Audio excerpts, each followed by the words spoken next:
To ensure accuracy, the information used for the narrative in this video was taken from the official Parham website, with additional information from Wikipedia.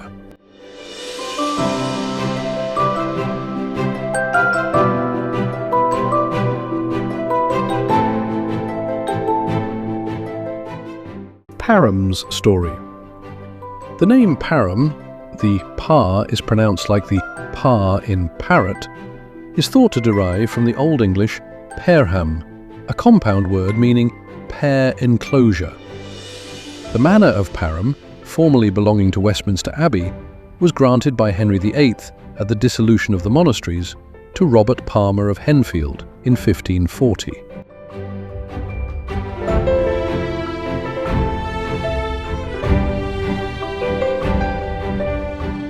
The foundation stone of the current house was laid by his 2-year-old grandson Thomas, a custom thought to bring good luck.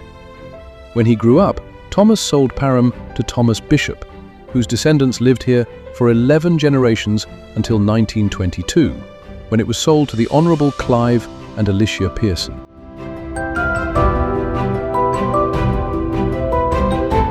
Clive Pearson was the second son of Weetman Dickinson Pearson, 1st Viscount Cowdray. He married Alicia Knatchbull Hugeson, daughter of 1st Lord Brabourne. They fell in love with Parham as soon as they saw it. The house was in a very bad state of repair, and the Pearsons employed the architect Victor Heel to supervise renovation works during the 1920s and 1930s. Everything was done with the greatest care and sensitivity, with minute attention to detail and historical accuracy.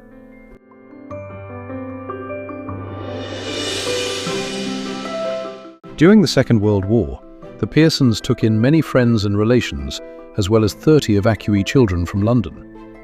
Canadian soldiers were based on the estate from 1942 to the end of the war, with the officers based in the half of the house now open to visitors. In 1948, the Pearsons opened Parham to the public. They were amongst the first to do so regularly in the post-war years. Their daughter, Veronica Tritton, welcomed and continued this tradition until she died in 1993. In 1996, following the transfer of ownership to the present trust structure, Christie's held a 2-day Parham Park house sale of selected furniture, works of art, silver, textiles, costume, linen, European porcelain and glass, described in the catalogue as the property of the Parham Park Trust. Parham, its beautiful gardens and its 875-acre estate are now owned by a charitable trust, and Mrs. Tritton's great-niece, Lady Emma Barnard, and her family live here. They are involved with every aspect of its care and preservation, and Parham is still very much a family home.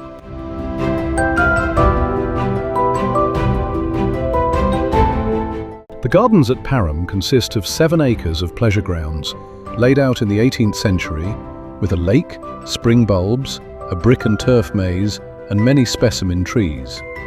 The old 4-acre walled garden contains romantic wide herbaceous borders, a rose garden, a cut flower garden, a vegetable garden, an orchard, and a 1920s Wendy house.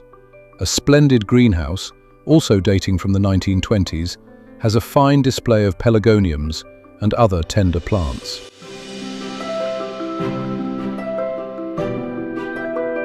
Gardens and parkland. The registered landscape covers about 152 hectares, 380 acres, comprising roughly 4 hectares, 9.9 acres, of formal and ornamental gardens around the house, and about 148 hectares, 370 acres, of parkland with woodland and lakes.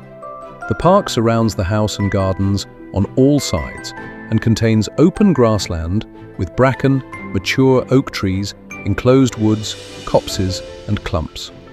A resident herd of about 200 fallow deer grazes the open parkland.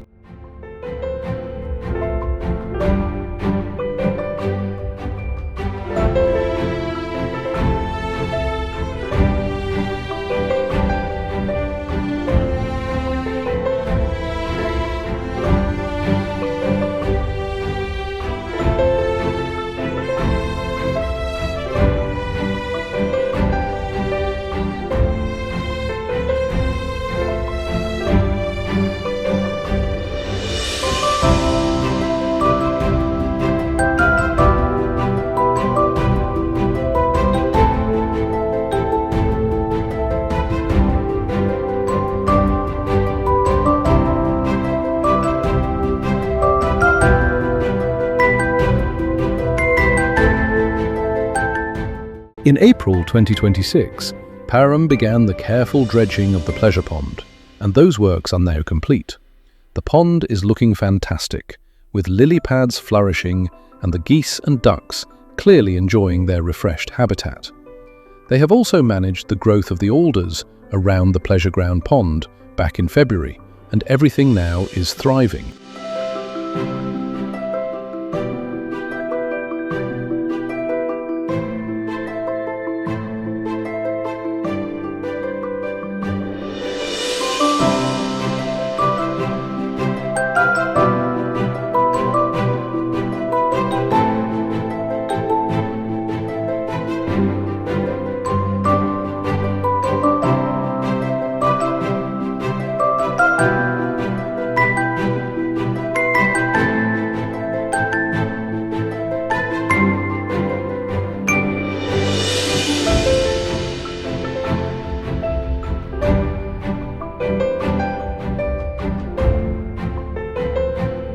The house grounds also contain the mower shed cafe, a gift shop, and plant sales.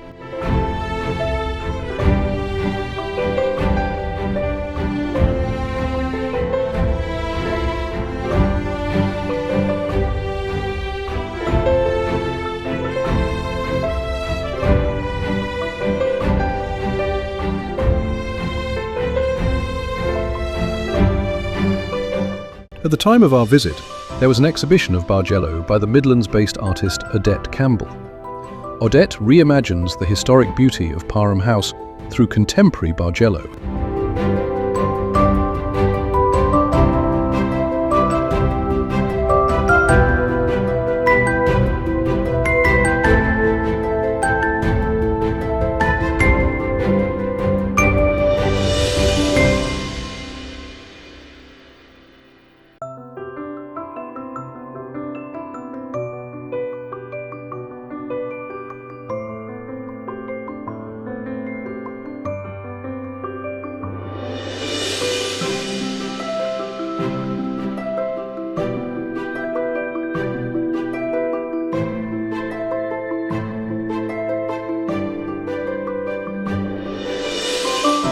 The Great Hall is the heart of the house, with many Tudor and Stuart portraits and a particularly fine, original carved oak screen.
The embroidery on the great bed dates from circa 1585, and its curtains and pelmet from circa 1620.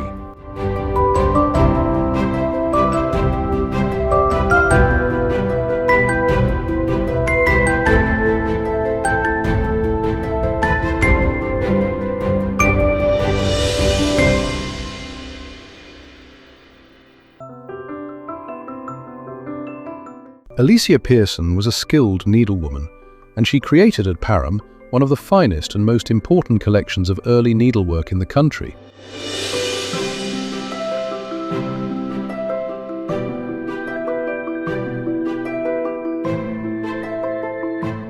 Needlework and tapestry. The range of objects embraces an unparalleled group of Stuart embroidered pictures and panels, covers for furniture, room hangings, bed hangings of the most remarkable quality, a royal saddle, samplers, and many other items executed by both amateur and professional embroiderers. In addition to the 17th century collection, representative examples of the work for the 18th, 19th, and 20th centuries are also to be found throughout the house. The collection is complemented by the many portraits, whose sitters show off a wealth of needlework detail in their splendid clothing.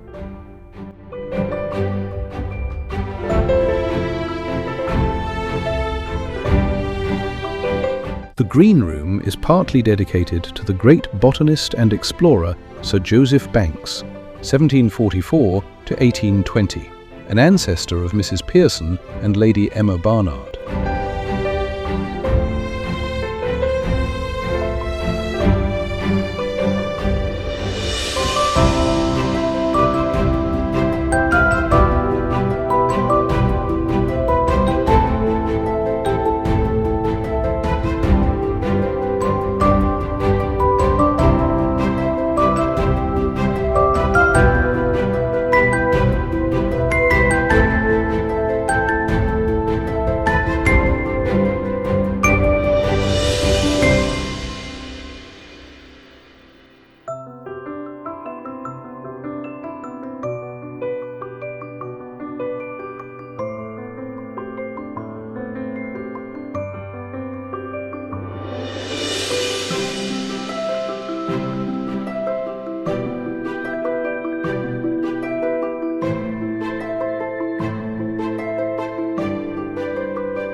Dogs are welcome on short leads within the gardens and pleasure grounds.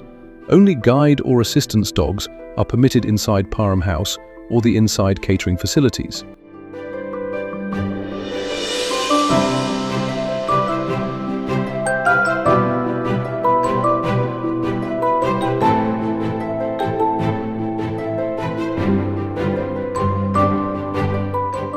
The entrance to Parham can be found directly off of the A283 Pulborough to Storrington Road. For sat-nav purposes, drivers should use the postcode of RH20-4HR. You are advised to check the website before visiting, as opening hours are restricted.